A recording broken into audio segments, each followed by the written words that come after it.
Lumping skin disease बीमारी जो है ये विषाणु के द्वारा फैलने वाला बीमारी है।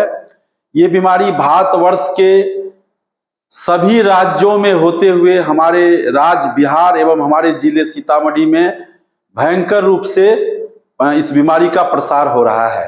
जैसा कि नाम से प्रतीत होता है, यह बीमारी वायरस यानी विषाणु के द्वारा फैलता है और यह बीमारी प्रायः गौ जाति में ज्यादा होता है और भैंस जाति में ना के बराबर होता है।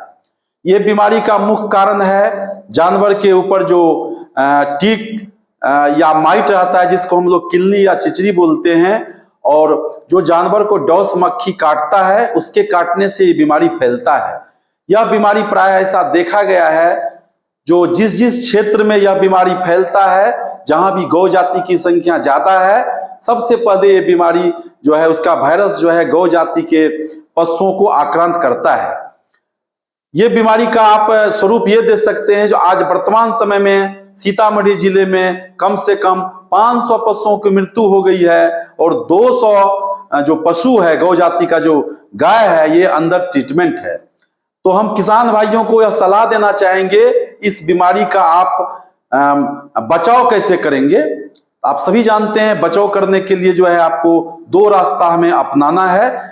और बचाव पर जाने से पहले, जैसा कि आप जानते हैं ये एक वायरस जनित बीमारी है, तो वायरस जनित बीमारी का जो बचाव होता है, पहला तो उसका टीकाकरण से होता है और दूसरा जो लक्षण हम उस पशुओं में देखते हैं जब lumping skin disease virus attack करता है, तो दोनों ही स्थिति में हम लोग बचाव करते हैं।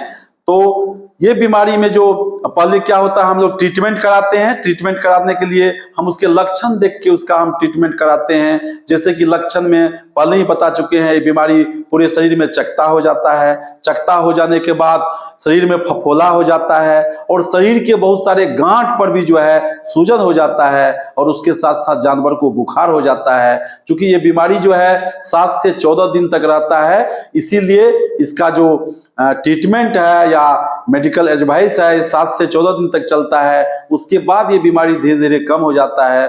तो अगर ये बीमारी आप बचाव करना चाहते हैं, सबसे पहले अगर ये बीमारी हो जाता है तो उस पर हम लक्षण के अनुसार जो हम लोग ट्रीटमेंट करते हैं, जिसको हम लोग सिम्टोमेटिक ट्रीटमेंट बोलते हैं, उसमें हम लोग क्या करते हैं, जिस भी मवेशी को ये बीमारी हो जाता है, सबसे पहले तो उस क्या कहते हैं जानवर को हम लोग जो है जो स्वस्थ जानवर है उससे अलग कर लेते हैं और उसके बाद बीमार गायों का हम लोग इलाज कराते हैं। उसमें हम लोग क्या करते हैं, सभी गायों को जो है जिसको ये बीमारी हो गया है, हम लोग हाईटेक मेडिसिन आता है, हाईटेक जो 80 mg एक खुराक में रात में पशु को खिलाते हैं।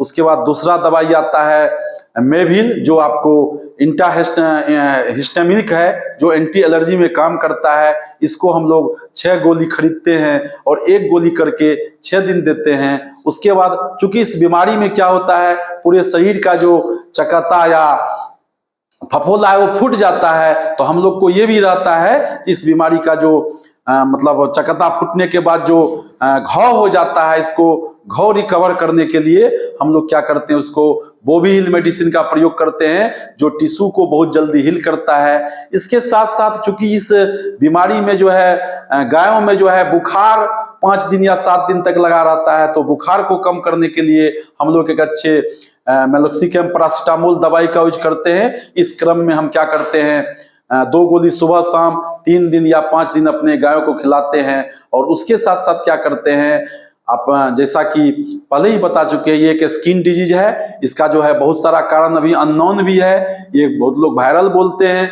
कहीं कहीं फंगल के भी प्रभाव से होता है, कहीं कहीं बैक्टीरिया से भी होता है। जब जानवर स्ट्रेस में चला जाता है, तनाव में चला जाता है, तब ये बीमारी होने की संभावना ज्यादा रहती है। तो उस स्थिति में हम लोग क्या करते हैं, टी बर्ब जो है 24 कैप्सूल लेते हैं और इसको जो है 2 कैप्सूल सुबह और 2 कैप्सूल शाम जो है हम अपने गायों को देते हैं।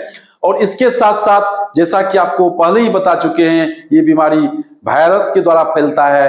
तो वायरस के बीमारी का जो सबसे चुक मेडिसिन है वो है आपको वैक्सीनेशन।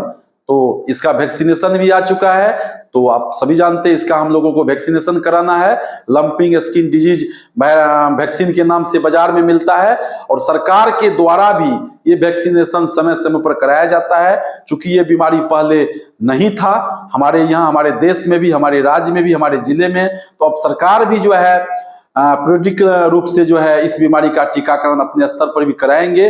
लेकिन इसके साथ साथ हमें इस बात पर ध्यान रखना है, हमें जागरूक रखना है। अगर कोई भी टीकाकर्मी, कोई भी सरकार का आदमी आपके पास आता है टीकाकरण के लिए, तो इस बीमारी से बचाने के लिए अवश्य ही अपने गायों को टीकाकरण करावें, जिससे कि ये बीमारी होने का जो है चांस ही थोड़ा कम हो जाएगा।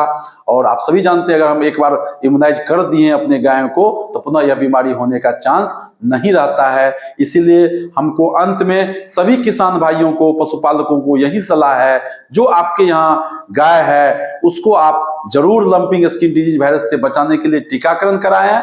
और जो आदमी टीकाकरण नहीं करा पाए हैं उसके अगर गायों को ये समस्या देखने को मिल रही है तो जो आपको ऊपर में हम बताए गए दवा है इसको आप 5 से 7 दिन प्रयोग करें।